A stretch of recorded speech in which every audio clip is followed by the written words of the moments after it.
typical. Lie down my head, I've got my bed. He don't my bed. Can't remember what they said.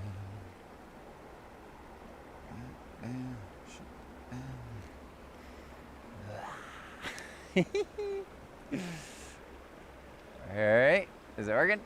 Hey, it's working.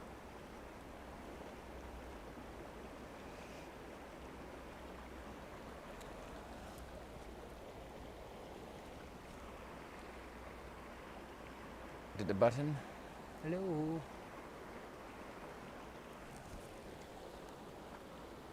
Why isn't it recording? Oh, because the hard drive.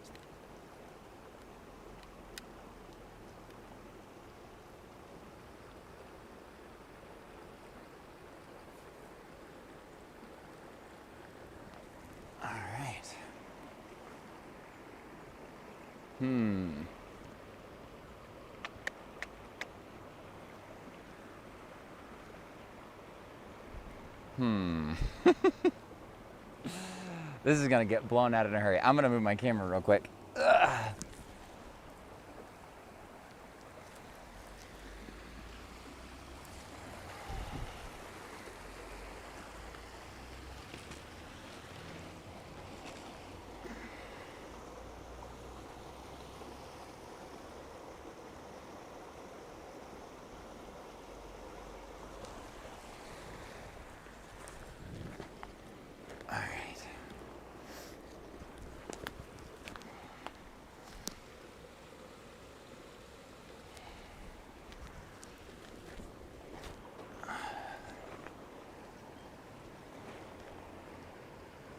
Okay.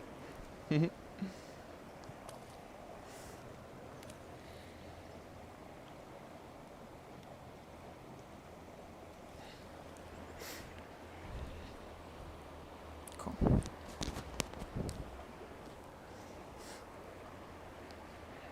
Blessings, everyone. Thanks so much for being here. I wanted to speak on anger as a gift, anger as a medicine, and how to enlist anger as an ally. So, yeah, I've been working in my own process of recognizing I have this tendency to avoid confrontation. And recently realizing it's not just confrontation that I'm avoiding, it's anger. It's not basic confrontation where there's basic boundaries to be set or something like that. It's when I feel angry that I avoid confrontation. Anger is a gift in that the reason we get the reason we get triggered is because we have unmet needs. And so the process of, I'm just realizing, like, throughout my whole life, because of my parents when I was growing up, they were very reactionary in their anger. And as a child, I remember multiple occurrences of, having to step into a role of almost parenting them, right? Where, reminding them, hey, take a breath, let's talk about this, let's figure this out, right? And so, I internalized that as anger is not safe. Anger is not safe to feel.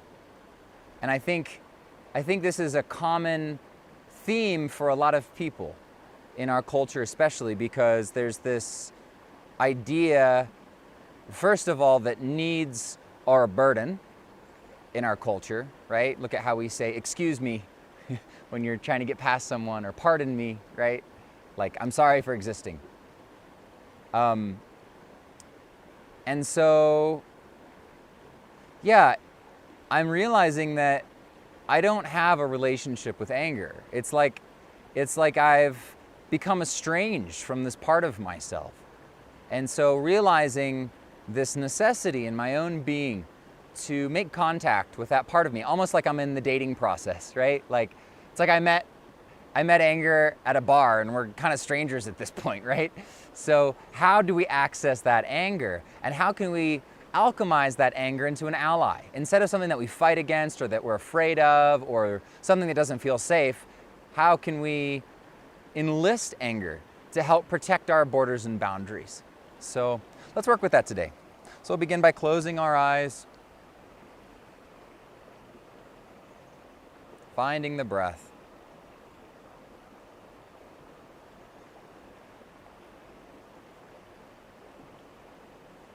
Allowing the body to be the invitation into the current moment.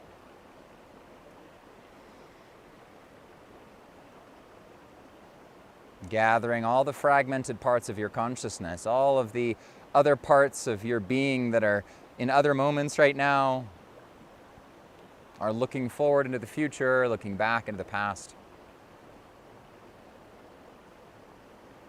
and getting present with this moment.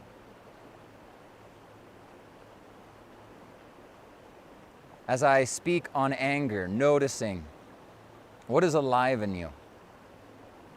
Do you have your own anger beginning to arise? Is there an unmet need that is unexpressed, whether to yourself or to another?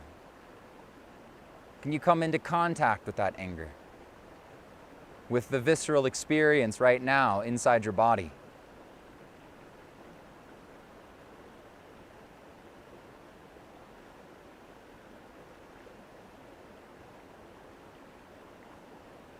Can you access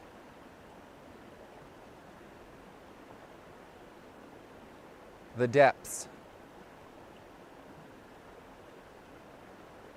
of this experience?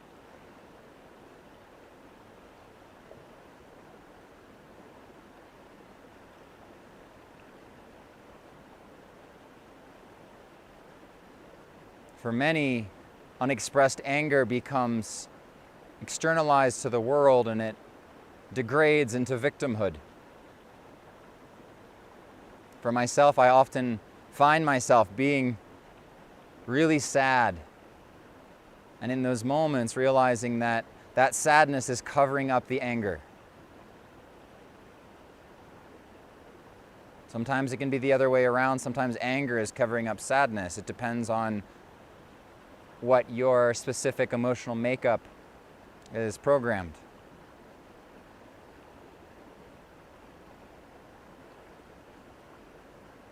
Can this anger be a virtue?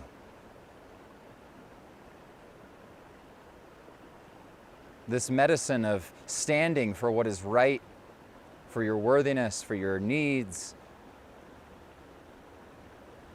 for the inner child that is crying out to be heard and seen.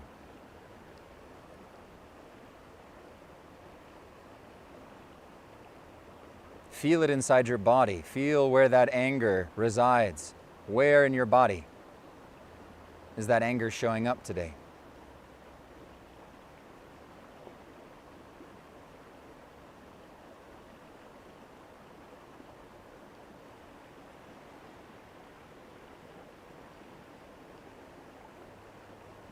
And if you could let that part speak, let that part of your body speak, what would anger say to you? Speaking to yourself in the third person. So if I'm doing this exercise, I can say, I am anger. I am here to protect Justin. He doesn't have much of a relationship with me, but I'm crying out, trying to protect him, trying to keep him safe.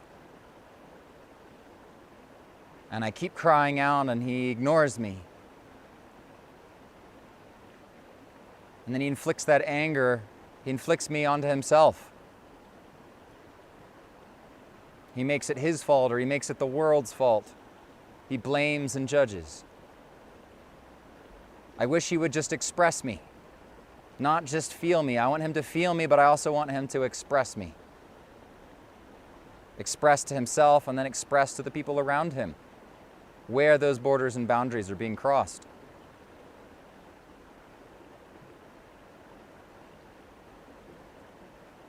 I want him to know that I am sacred, that I am here as a medicine, that I am also divine, that I can be expressed in healthy ways,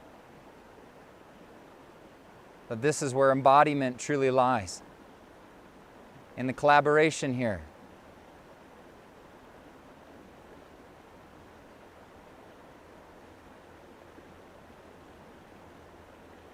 So, holding space for your own process here. Perhaps even speaking it out loud. Speaking to yourself from the perspective of anger. Perhaps your narrative is a little different. It could be maybe you're too quick to express anger. And to be able to find the medicine in that. Perhaps anger is saying to you, I wish they wouldn't express me so quickly. I want to protect them from their borders and boundaries, and instead of taking and walking with me hand in hand, they just put me up on a pedestal and they let me take the reins, and then I hurt people, or I feel confused afterwards and I don't know how to work with them. They give me too much power. Whatever is your truth, speak it out loud. Let anger speak from the body. And if you get lost in the mind, which is very common, keep continuously connecting to that part of the body that you experience anger.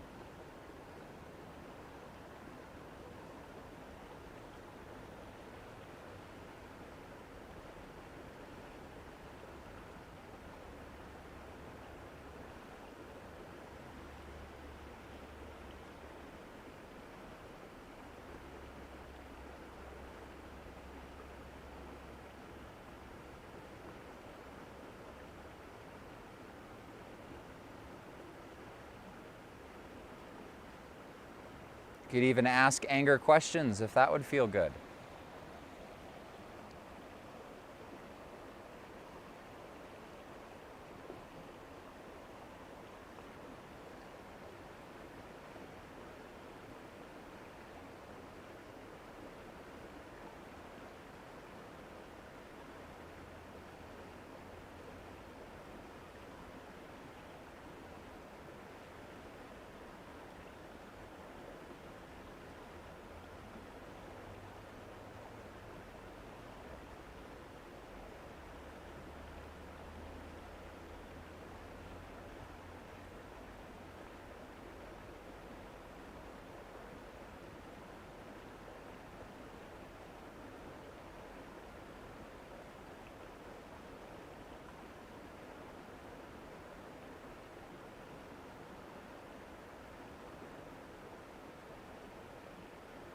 And now imagining your heart as an altar. And to place anger up on the altar. Seeing it as holy, as sacred. And maybe making some gesture of gratitude, whether that's a bow or offering food or incense or a candle or some other form of gratitude for anger, for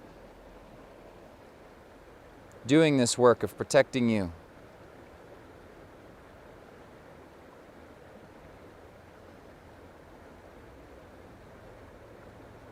Allowing anger to become your ally, to just be another spirit guide, another angel, another inner child that is worthy of love.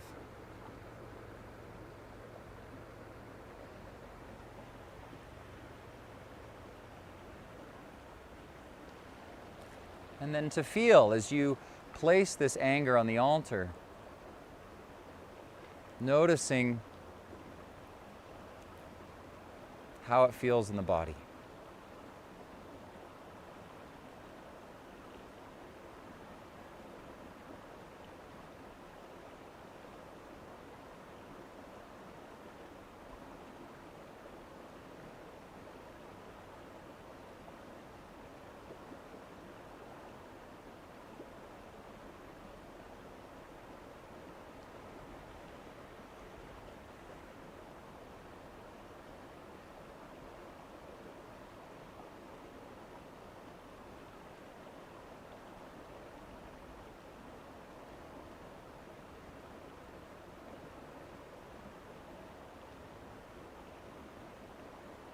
I invite you to continuously throughout your day place anger upon the altar, give it a voice. Start to alchemize this relationship into one that is healthy. There's a healthy expression of anger. Carve out the time to connect with this emotion so it doesn't need to explode outward and be inflicted on those around you. Instead, it's healthfully expressed, and then that experience and impact is shared with others. Those boundaries are set from a place of groundedness and empowerment. Thank you all so very much. Many blessings.